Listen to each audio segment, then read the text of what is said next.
So in this video, we're going to talk about Nintendo Switch 2's game key cards. And I wanted to share a story with you guys because I wanted to show you the importance of physical media. If you enjoyed this video, hit the like button. I'm actually trying to grow my channel in different ways and different avenues right now.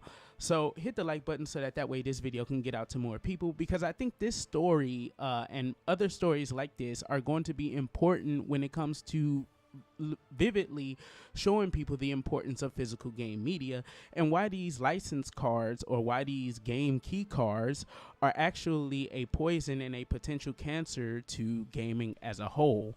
So let's jump into the story, and then I'll read you guys the overview of the Nintendo game key cards, and then we'll talk a little bit more before I close out the video. So while visiting my family in Louisiana, my uncle has a PlayStation 5, and he has a copy of Mortal Kombat X where the disc is damaged. However, the PlayStation 5 does still read the licensing for MKX. For whatever reason, that damaged disc can still provide the license to MKX. And we know it provides the license, or rather I was able to infer that it still is capable of registering the license to the game, is that when you put the disc in, MKX does pop up on the screen. However, the game, the disc, has a hard time reading MKX. So while me and my uncle were trying to play it, or rather when I was trying to play his copy of MKX on his account to have a little bit of fun while I was visiting him, he told me about this. And I realized that, okay, well, if the game is rendering the fact or rendering the license to be able to pull up MKX, regardless of the fact that the disc's data cannot be read, I've found a way to actually circumvent the fact that the disc was not being read. And the way I did this was by jumping onto my account and downloading MKX from my account, since I had it digitally since it released, and putting it on his PlayStation 5. By doing this, sure enough, and we all know that, just to be clear, we all know that when you download a game from an account on a PlayStation, accounts that are on the PlayStation do not share the license, and you get like 20 minutes to an hour to play those games. However, when I did this and I put the data for the full game directly onto his PS5 via the license with the disc, my uncle was able to bypass the fact that the disc could not be read, and he was able to get a license through the disc, which allows him now to play MKX whenever he so chooses, because the full data is on the PlayStation itself, and the disc is actually his license to be able to play the game in its entirety through his very own account, because the PlayStation 5 is not going to reject the license of a full disc. And this is the importance of physical media. I was only able to do something like this for my uncle and be able to give him the satisfaction of playing MKX again, because I had the game downloaded to my account. He had a physical disc, and this is exactly what we see this is exactly what we're looking at, or a circumstance close to it when we think about these Nintendo Switch 2 game key cards. So I pulled up the Nintendo Switch 2 game key card overview from Nintendo, and I'm going to read this out to you and tell me if this does not sound like an exact situation where you could be locked out of your games just like my uncle. So let's get into it. Nintendo Switch 2 supports both regular game cards and game key cards. Game key cards are different from regular game cards because they don't contain the full game data. Instead, the game key card is your key to downloading the full game to your system via the internet. After it's downloaded, you can play the game by inserting the game card into your system and starting it up like a standard physical game card. Here's what game key card packaging looks like. And I'll show you the image of what the game key card packaging looks like. So now let's jump into the how it works section. Step 1, insert the game key card into the system. Step 2, downloading the game. The game itself isn't included on the game key card, so you'll have to download it before you can play. But when you insert the game key card, further instructions will be displayed on the home screen. Please follow the instructions to download the game. Please note, to download the game, you must have enough free space in your Nintendo Switch 2 system memory or micro SD express card. The amount of free space required is indicated on the game key card packaging. 3. Play the game. Once the game is downloaded, you're ready to play. An internet connection is only required when you launch the game for the first time. After this, the game can be started even without an internet connection. However, like regular physical software, the game key card must be inserted into the system in order to play the game. Now that's the full overview, and I just moved the mic if there's any weird bumps if there's any weird bunks or something like that. I just moved the mic. So this sounds like a similar situation to what I had to do for my uncle. Pretty much exactly what I did for my uncle is exactly what these game key cards are going to do. However, here's the problem with a game key card. In 14 years' time, when the Nintendo Switch 2 is replaced by whatever console is going to replace it, and we're a few years off, this is what happened with the 3DS as well. Eventually, Nintendo are going to stop providing servers to the eShop. They're going to stop providing servers to the games on the Nintendo Switch 2, as I'm pretty sure there will not be a Nintendo Switch 3. Even if there is a Nintendo Switch 3, and these game key cards may be obsolete by then too. So pretty much they may release a Switch 3 and the Switch 3 don't even have a port for you to put the game key cards in, including full games. Meaning by the time, well, if they're successful with this, by the time the Switch 3 happens, I'm pretty sure they're going to move to full digital because they were able to get away with this whole game key card shit. So, and of course, anybody that's pragmatic enough already knows that eventually most third-party support for the Nintendo Switch 2 will utilize and make use of the game key cards instead of putting the games on a full disc. And this is setting a bad precedent for the future of games, because just like I explained to you guys about my uncle's situation with MKX and him having a disc and me putting the actual data of the game on the console itself through my account, and the disc served as his license to be able to play that game whenever he wanted to. Just think about losing the game key card, which is your license, and imagine it's one individual singular license. Imagine that. Like, imagine a situation like that, because these are the type of restrictions you gotta consider.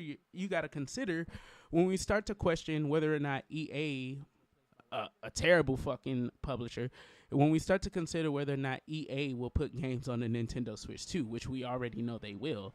So if they're going to put games on the Nintendo Switch 2, well, just imagine the type of restrictions that could come with these game key cards, such as each game key card has one specific license that can only be used one time.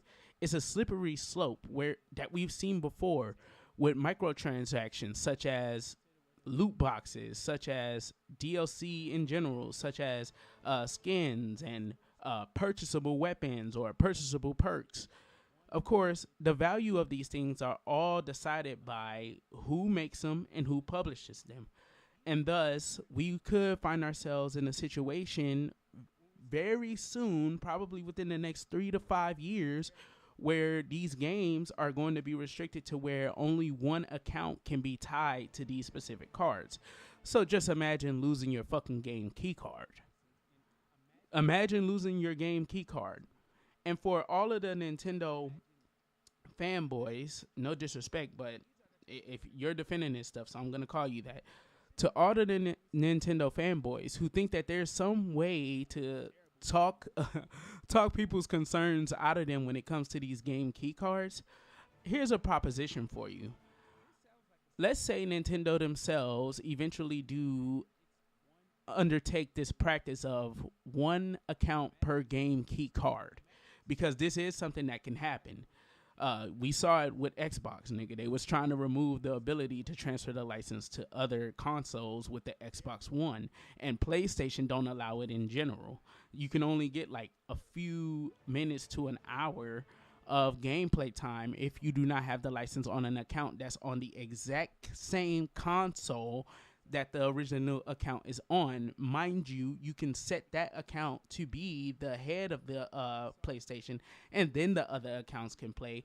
But I mean, if if I want to give access to my games to my family within my very own home, and I bought my games all digitally, why should I have to take my account from being the main account on my device and put it on the account that someone else, I mean, put it on the console that someone else is trying to play? So you see what I'm saying? There's already a precedent where these game key cards are not too much different from what PlayStation and Xbox already do, except Xbox at least is a little bit more lenient with this. So if we take these game key cards, and here's the proposition. Well, if we take them into consideration, here's the proposition. If a Legend of Zelda Ocarina of Time completely HD remake that looks just like what we saw from the Wii U, except better, if that comes out in 14 years time, let's say it comes out next year, in 14 years time, so 2040, are you okay with losing access to this game should you have to replace the Nintendo Switch that you have? So the servers are down. There's no longer support for the Nintendo Switch 2. The servers are down. There's no longer support for the Nintendo Switch 2. The game was too big because of how they expanded it. The game was too big to put on a regular game card.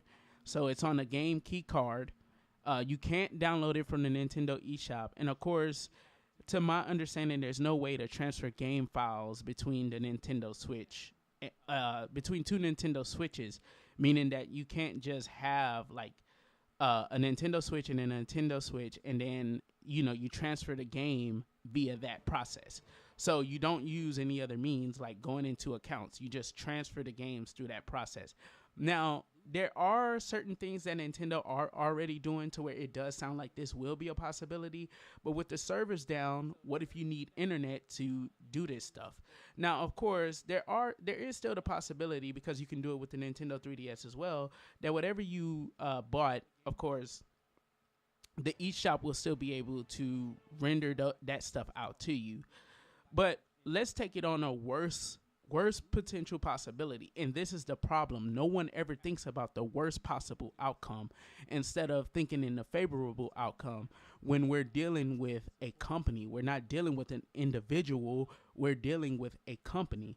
And thus, with these Nintendo Switch key cards, in 14 years time, if a Legend of Zelda Hyper HD Ocarina of Time Hyper HD remake happens and it only can go onto a game card, would you be okay with losing access to this Ocarina of Time remake in 14 years time? Thank you guys for tuning into this video. I hope you enjoyed it. If you did, hit the like button. I'm trying to grow my channel a little bit more and start to diversify my content. So if you could hit me with a like, I would appreciate that. And this is just my take on the game key cards. This is everyone's concern with the game key cards, because I've seen a couple of videos here and there of people trying to defend the game key cards. And I'm like, bro, this is nothing to be defending. This is nothing to be defending, bro. If a game does not fit onto a game cartridge, then make it a fully digital release. And the reason why I say make it a fully digital release is because then people don't have to worry about losing their specific game key card and losing access to their games. People don't have to worry about in 20 years time, you know, they won't be able to get a hold of the game key card, you know, because we don't fully understand yet how this works. We don't fully understand yet how this works. And thus, since that's the case, obviously, bro, we have to be suspicious of this shit. We have to be suspicious of this shit because we don't know what's going to happen with these game key cards until we reach that 14, 15-year point where support for the Nintendo Switch 2 has ended. That's when we'll find out how fucked we are with these game key cards. And rather than waiting on it to happen, we have to be pragmatic and talk about it now, at least to make sure everyone that may partake in this, in these purchases, at least have some understanding of what they're getting into. And that was the point of me telling you guys the story about my uncle, who I had to wind up downloading from my account the full data for MKX, and he now has to use his physical copy of MKX as the license to be able to play that game on his PlayStation 5. But thank you guys for tuning into this video. Once again, don't forget to hit the like button. Don't forget to do a little A-class gaming, and everything you do, don't forget to keep it A-class. And I'll catch you guys in the next one, man. Peace the heck